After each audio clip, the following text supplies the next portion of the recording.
August 6th, 1945. The first mission of its kind. The last person to have his hands on that weapon was me. A devastating new weapon is unleashed on the city of Hiroshima. Within weeks, the U.S. government mobilizes teams of scientists and soldiers to assess the damage. Directly from the pages of their report, The Science of the First Atomic Bomb, as told by the men who analyzed the effects of the explosion and the survivors who experienced them firsthand. All of a sudden, bam! Flashing sky. Now, what happened in the 24 hours after the world's first atomic attack?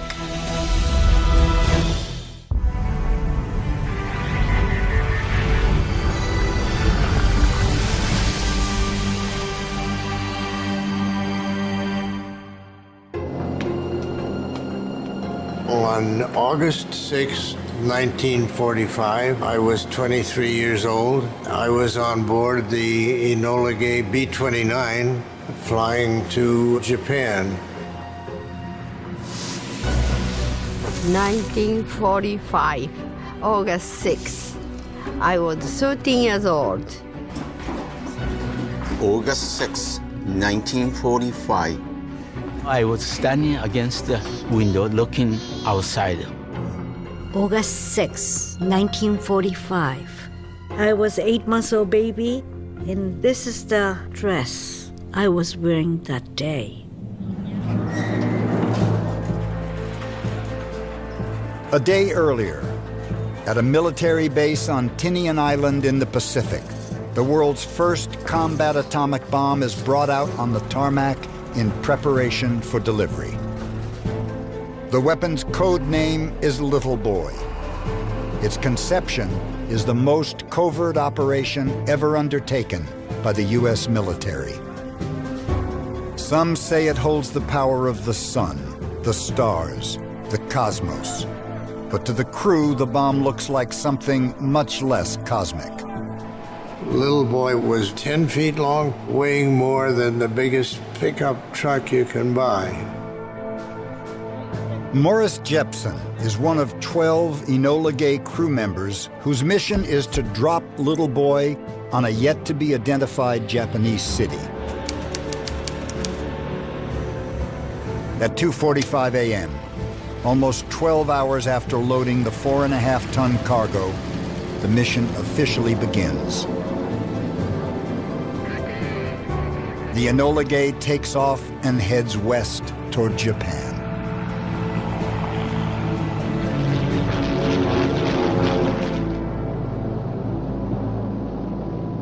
First time I saw Little Boy was when I climbed into the bomb bay. Within this cylinder of armored steel is 140 pounds of highly enriched uranium. Its uranium is divided into a projectile and a target.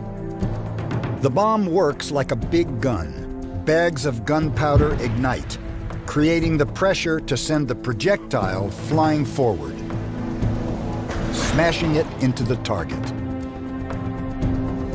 Within seconds, critical mass creates a nuclear chain reaction, releasing a colossal amount of destructive energy.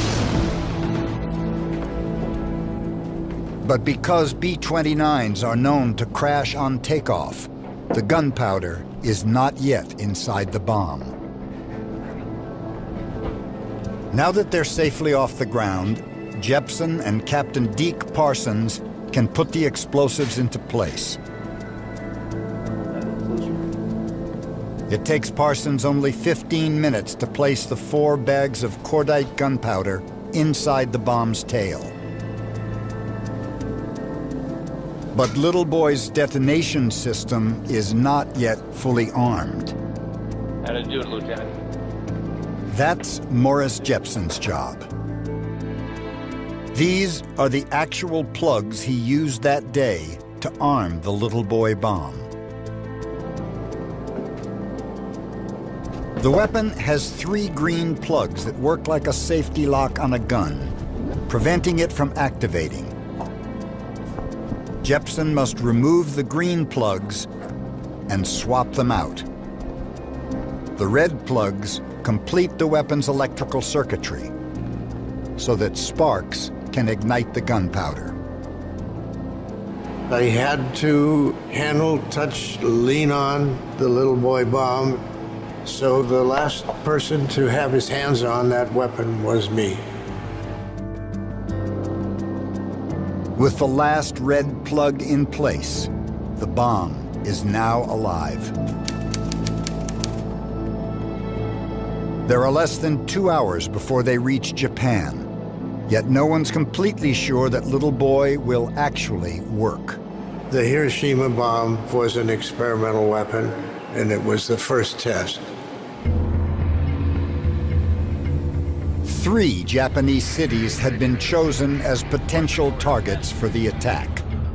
The primary is the port city of Hiroshima, located on the delta of the Ota River. A city of considerable military importance, it houses a communication center and an assembly area for troops. But it's far from just a military target.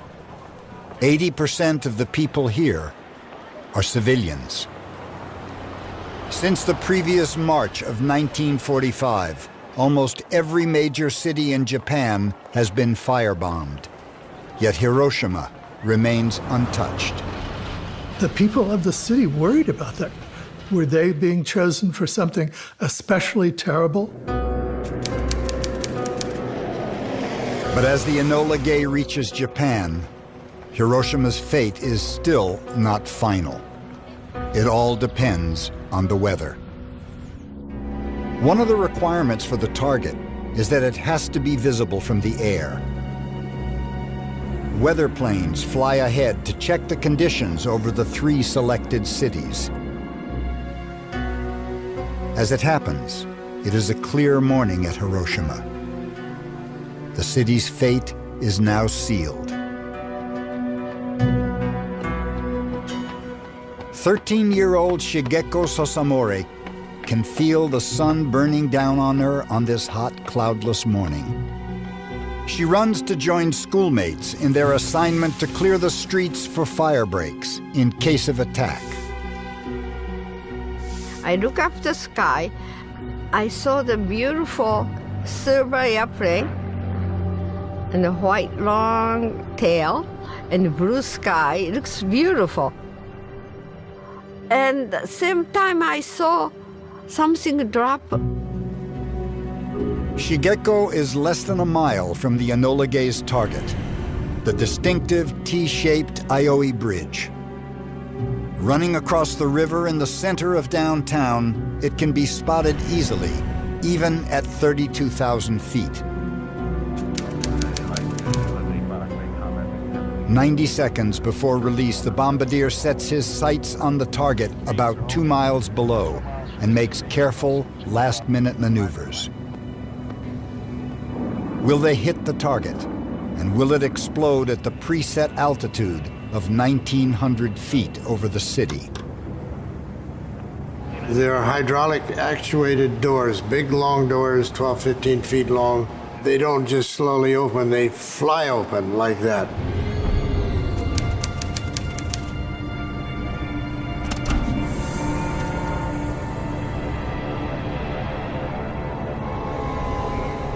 Jepsen and fellow crew members had done the math and expect the bomb to detonate at 42 seconds.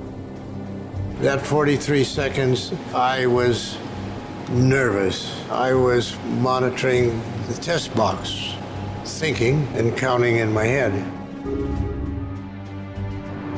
The crew of the Enola Gay are not the only ones counting down at 8:15 on August 6th.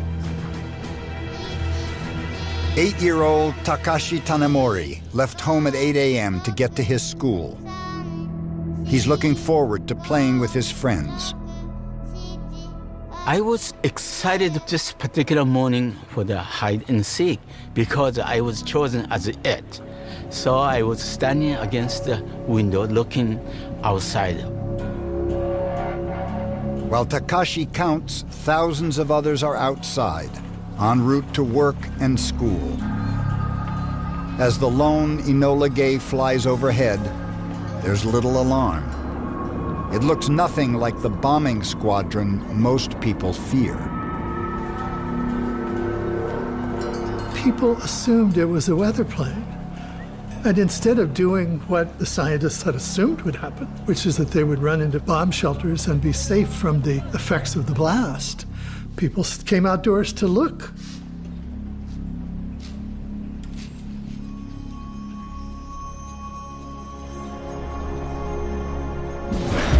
All of a sudden, bam! Flash in the sky. Pure white. I saw the bones on my fingers as though I was looking at X-ray. So intense. This is the only footage ever taken of this atomic explosion. Scant documentation of an event that changes the course of history. Within moments, the mushroom cloud is 10 miles high. It spreads 3 miles over the city, and it's more than 350,000 inhabitants.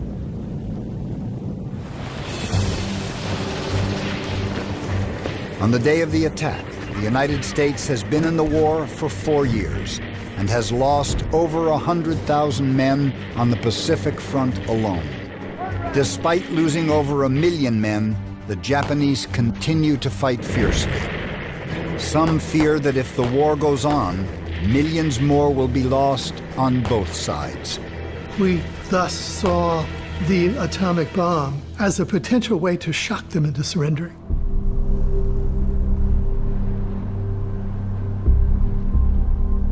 This radically new bomb reduces the living, breathing downtown of Hiroshima to a wasteland.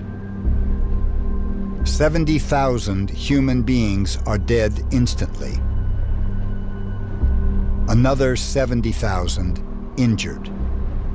It's the highest death toll ever caused by a single weapon. Yet Japan continues to fight.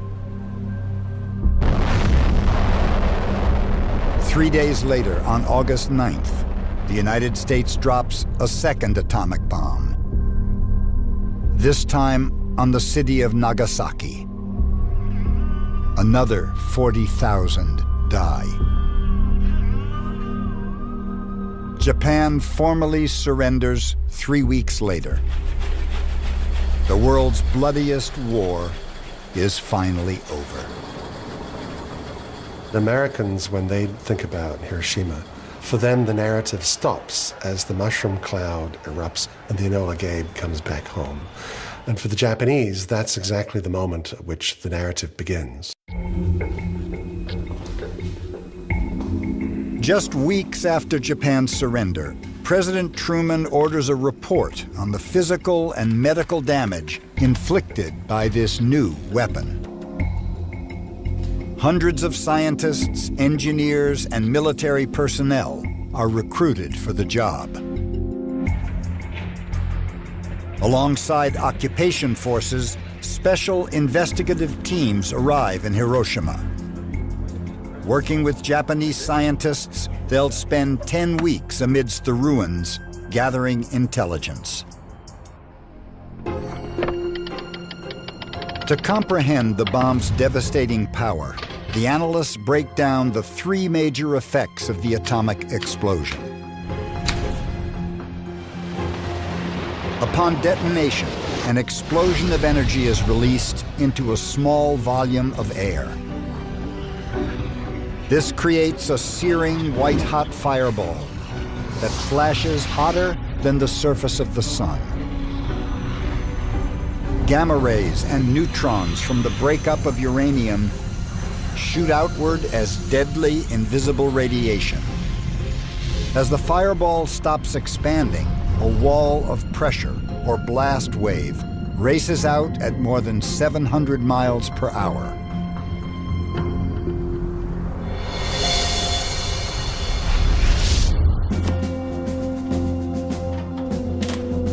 In their report, the scientists described the effects of the first stage of the explosion, a thermal flash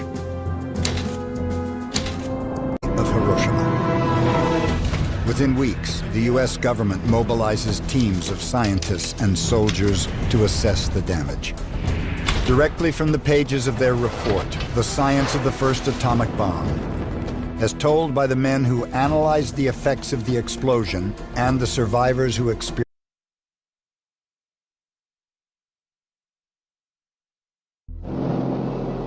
August 6, 1945, the first mission of its kind. The last person to have his hands on that weapon was me. A devastating new weapon is unleashed on the city. 1945, August 6. I was 13 years old. August 6, 1945. I was standing against the window looking outside. August 6.